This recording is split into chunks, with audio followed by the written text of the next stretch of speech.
말씀의 제목이 무엇입니까? 주의 길을 준비하라. 정신병원 이야기를 했습니다. 환자가 태어날 수만큼 된 데스테이트한 방법이 있는데, 방에 수도를 만들어 놓고 수옥주를 조금 틀어서 물이 졸졸 흐르게 만들고 의사가 환자에게 걸레를 주고 방을 딱 끌어갑니다. 정상적인 사람 같으면 물이 어디서 새지 하고 수도꼭지가 열렸네 하고 그걸 잠그고 닦을 텐데, 그러나 어떤 사람은 그건 모르고 계속 방만 닦습니다. 어떻게 될까요? 하루 종일 닦고 하루 종일 물 나오고 100년 가도 문제 해결 안 됩니다. 이런 사람은 아직 치료가 더 필요한 사람. 이 이야기를 왜 하는 이유는 하나님께서 우리를 보실 때 어떠실까? 근본적인 문제 해결을 생각 안 하고 그냥 당장에 일어난 일만 해결하려고 사는 건 아닌가? 무엇이 먼저이고 무엇을 먼저 해야 되는가 하는 것이지요. 우리가 지금 해야 할 일, 참 일고 사건 만상 살아가지만 주님을 만날 준비, 주님과의 관계를 점검하고 회복할 때이다 하는 것을 말씀을 드리는 것입니다. 세례 요한은 예수님보다 먼저 와서 예수님의 오시기를 준비한 그러한 사람입니다. 그래서 오늘 3절에 보면 요한이 요단강 부근 각소에 와서 제선 받게 하는 회개세를 전파하니, 그리고 이어 4절에 선지 이사야 글에 쓴 바 광야의 진자 속에 있으리되 너희는 주의 길을 준비하라, 그의 오시기를 곧게 하라. 주님이 오시는 건 확실한데 우리가 그분 맞을 준비를 하라. 이 말씀 이사야 40장의 인용으로 고대 시대 왕이 어느 마을에 행차하게 되면 미리 가서 길을 만들어 놓은 그런 것을 의미하지요. 그래도 어떻게 이 길을 준비할 것인가? 5절에 보면 모든 골짜기가 메워지고 모든 산과 작은 산이 낮아지고 굽은 것이 곧아지고 험한 것 형태가 될 것이요.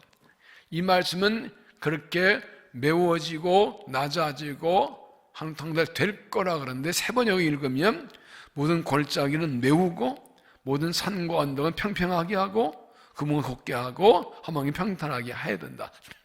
우리가 할 일이라는 것이죠. 이 말씀이 어떤 뜻인가, 우리가 주님의 오심을 어떻게 준비할 것인가를 하나하나 살펴봅니다. 첫째는 무엇입니까? 절망을 버리고 희망을 가지라.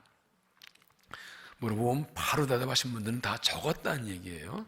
대단하신 분들이에요. 우리 교회처럼 잘 적는 교회는 별로 없다고 누가 그러더라고요. 잘 적냐고. 적어요. 적자 생존하시죠? 적는 자가 살아남는다. 이거 사실입니다. 왜냐하면 적으면, 여러분 솔직히 어떤 설교가 강의될 때 적은 것을 집에 가서 다시 슬쳐보는 경우가 많습니까? 안 보는 경우가 많습니까? 대답하지 마세요.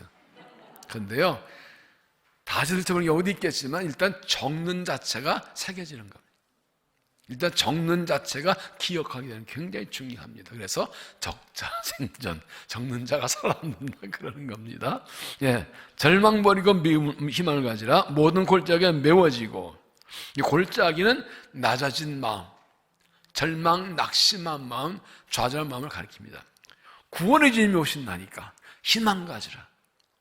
우리를 살리러 오신다니까 희망을 가지라는 것입니다. 우리 현실 힘들고 어려워도 주님이 오신다 그러면 주님 때문에 희망을 가지라는 것입니다. 하나님 자녀가 고난의 때에 절망하는 것은 불신앙이라고요. 왜요? 하나님을 안 믿는 거니까. 그리스도 믿는 그리스도인이 절망하는 것은 죄라고 해요. 예수 그리스도는 부활하신 승리자이신데, 그분이 내 주님인데 낙심 절망하는 것은 불신앙이라고. 그래서 단테 신곡의 지옥편 보면 뭐라고 써 있다고요? 이곳에 들어온 모든 사람은 희망을 버리라. 지옥은 끝장입니다. 거기 아무 희망 없습니다. 다 버리고 오랍니다.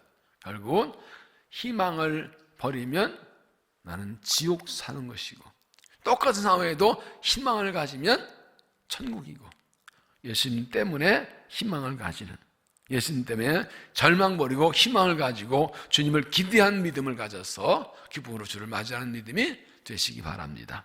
두 번째 뭐라고요? 교만을 버리고 겸손하라. 모든 산과 작은 산 낮아지고 모든 산과 언덕은 평평하게 하거든. 길을 보면 골짜기도 있고 산도 있는데 왕의 길은 똑바로 달려야 되니까 돌아가지 않습니다. 왕의 들은 일자입니다.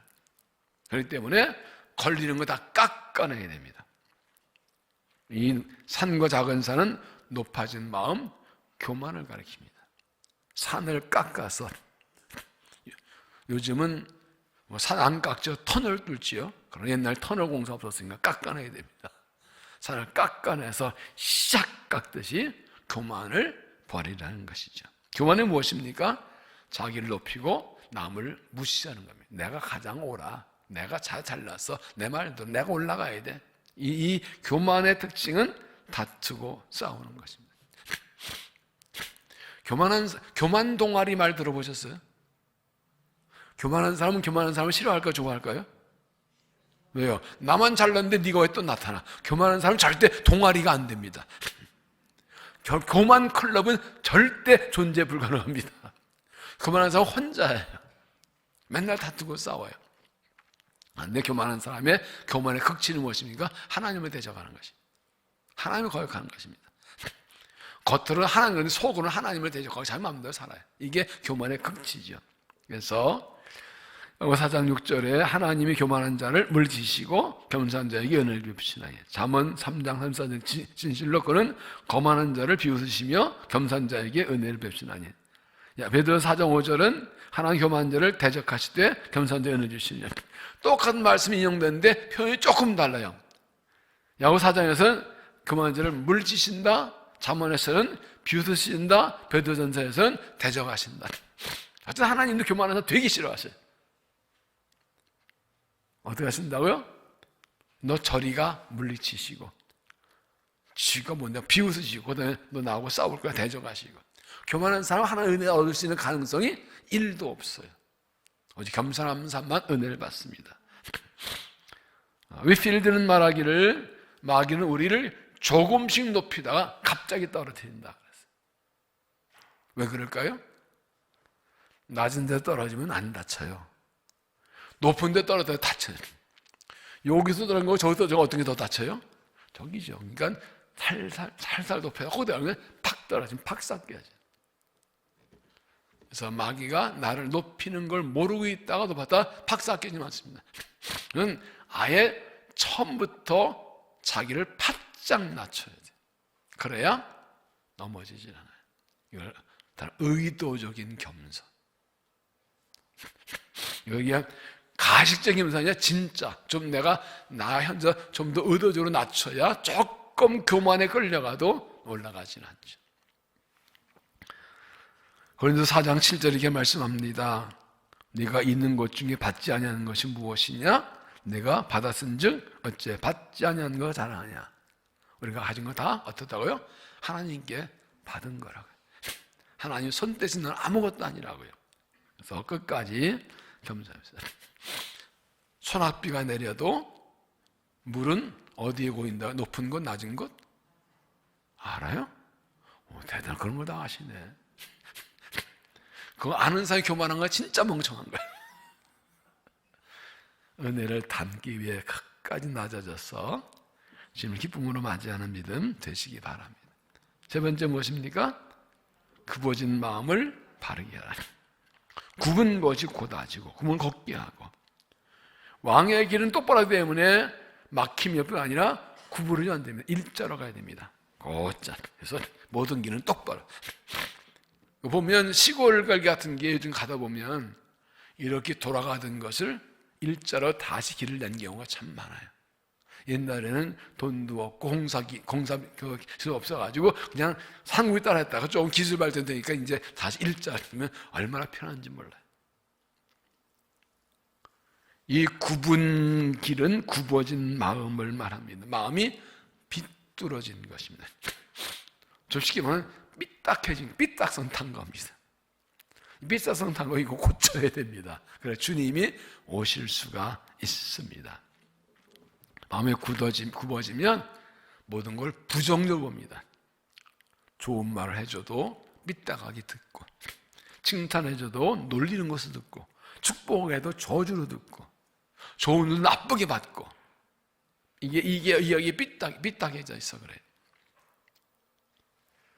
왜 이런 비뚤어진 마음이 생길까? 두 가지인데, 하나는 무엇이라고요? 믿음이 식을 때 생겨.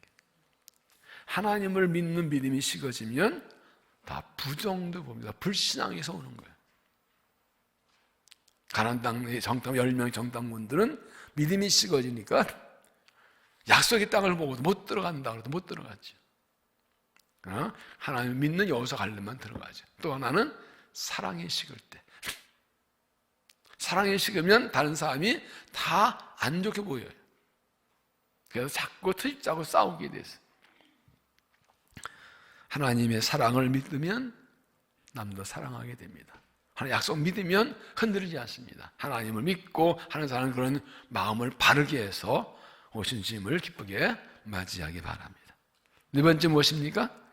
걸리는 것이 없게 하라. 험한 것이 평탄해질 것이요, 험한 게 평탄하게 해야 할 것이니, 이것입니다. 골짜기 메우고 산을 깎고 길을 똑바로 했는데 이제 평토 작업을, 정지 작업을 해야 되죠. 반듯하게 마치 아스팔트를 쫙 깔아놓듯이 어머니 걸린 거 없기에. 옛날 요즘처럼 뭐 아스팔트 포장이 있을 때가 아니니까 길을 닦았는데 보면 울퉁불퉁하고 자갈이 있고 툭 튀어나오고 이런 거 싹 반듯하게. 왜냐하면 왕의 마차는 일제도 빨리라 했는데 뭐가 튀어나오면서 탁 튀면 왕 엉덩이 나가요, 허리 나가요. 그리고 잘못하면 마차가 전복돼요. 그 때문에 걸림이 없이 반듯하게 닦아놓으라. 요만한 것도 다 찾아내라는 것입니다. 그러면 주님이 오실 때 걸림이 되는 것이 뭐라고요? 회개하지 않은 죄.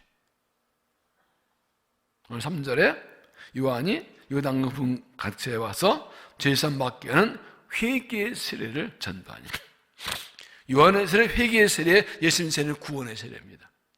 이건 천국에 들어가면, 실 맞으면 죄가 없어야 돼요. 죄 안 짓는 게 아니라 죄를 지었어도 회개해야 되죠. 여러분, 회개는 그러므로 특권입니다. 하나님 믿는, 예수 믿는 사람의 주은이 특권입니다. 예수 안 믿는 사람은 회개할 길이 없어요. 사람들이 막 술 마시고 뭐 마약하고 막 밤새 놀고 막 난리치는 게 뭐예요? 불안해서 그래요. 영혼이 불안해서. 죄를 지고 그냥 갇히게 있는데 이거 해소할 길이 없어요. 우리는 와서 회개하면 되는데, 그러니까 뭐 자꾸 술 마시고 뭐 그냥 이게 뭐 시원한데 그것도 잠깐이지. 밤새 술 마시면 술 깨도 머리는 아프고 손만 쓰이지. 밤새 춘추 놓는다고 그 순간 후 시원하는데 그 다음 뭐가 또 여전히 똑같다고.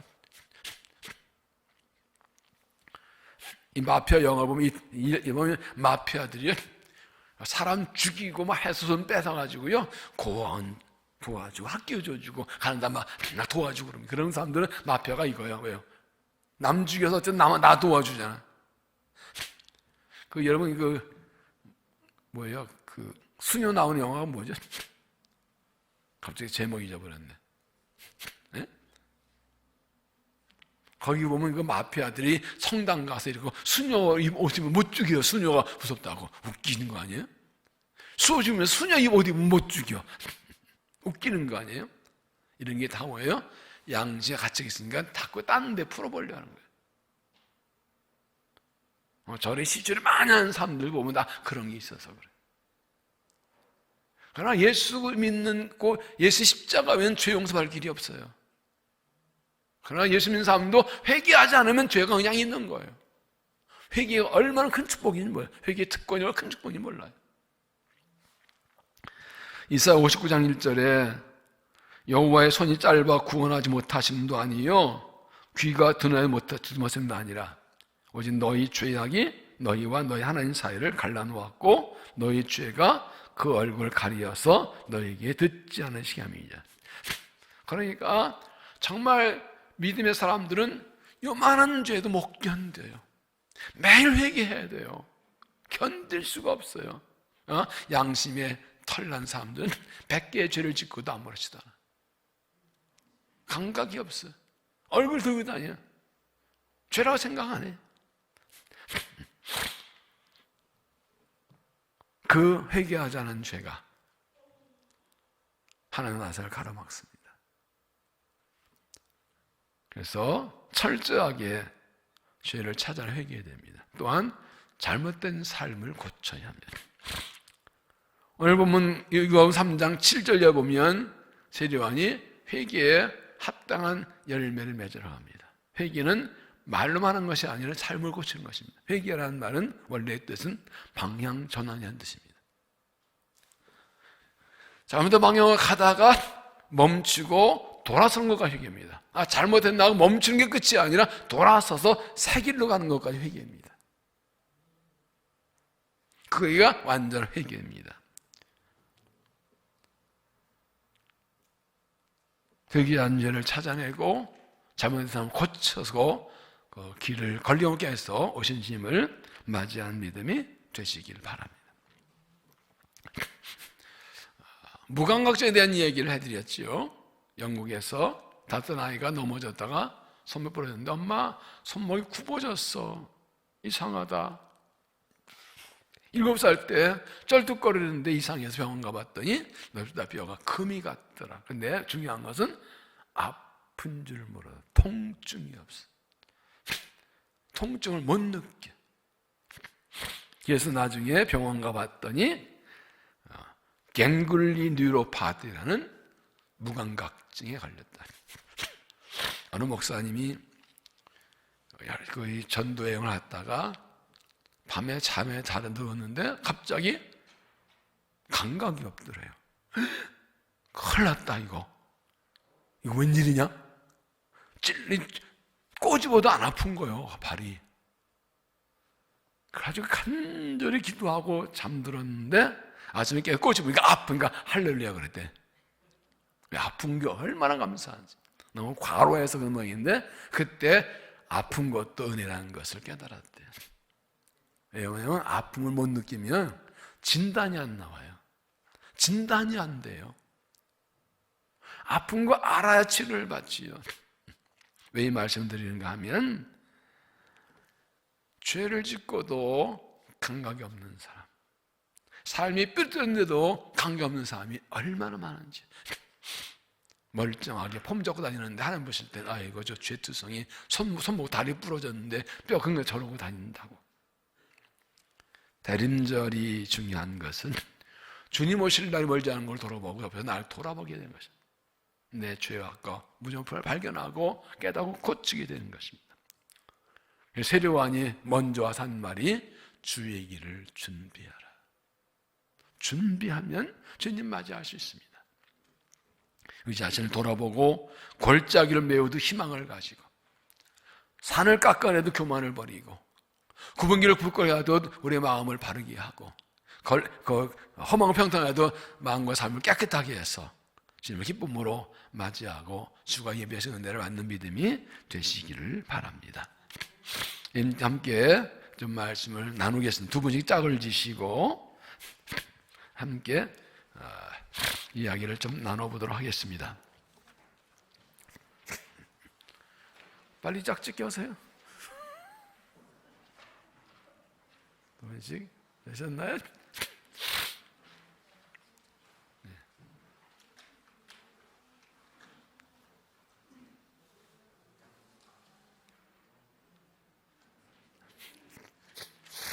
네.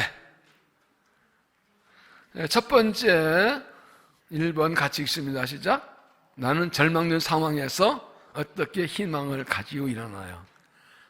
젊은 상황에서 예수님의 희망을 가지고 일어났던 희망을 가지고 일어났던 경험 이런 것들을 보면 나는 이런 때 이렇게 희망을 가지고 일어난다 하는 것을 함께 나눠보시기 바랍니다.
네. 두 번째 2번 같이 읽어볼까요? 나는 교만하게 하는 유혹을 어떻게 물리치고 겸손함 유지하나. 이거 두 가지로 합니다. 하나는 사람은 언제 교만해지는가, 나는 언제 교만의 유혹이 오는가 하고, 그런 교만의 유혹이 올 때 어떻게 물리치고 겸손함을 지키는가. 먼저 교만은 언제 어떻게 오는가를 먼저 나누고, 이어서 그럴 때 어떻게 겸손할 수 있는가 함께 나누시기 바랍니다.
네.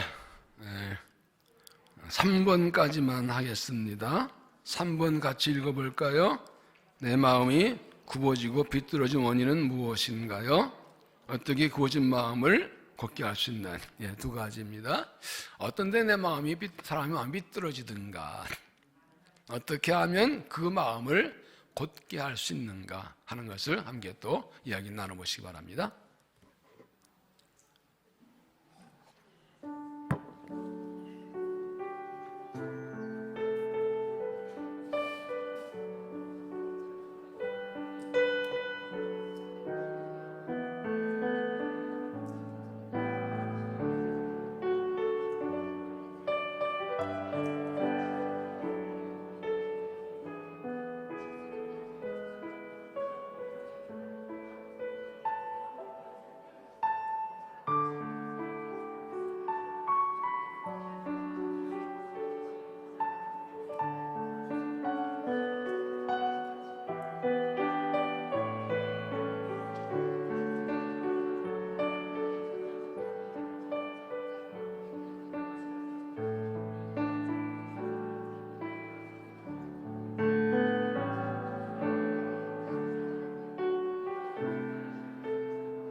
네, 기도하겠습니다. 사랑의 하나님, 말씀을 듣고 또 서로 나누며 주님이 내게 어떤 분이신지, 주신 은혜가 무엇인지, 어떻게 주님 맞이할 것인지를 돌아보았습니다. 우리에게 오시는 주님, 우리에게 은혜 주기 원하시고 우리를 구원하시고 살리기 원하시는 하나님의 마음을 알게 하시고 이 대림절에 주님 맞을 준비를 잘하게 하시어서 다시 주님 만나고 주님 내게 오셔서 회복을 살리신을 경험하며 주님을 증거할 수 있도록 은혜를 도하여 주시옵소서. 예수님 이름으로 기도하옵나이다.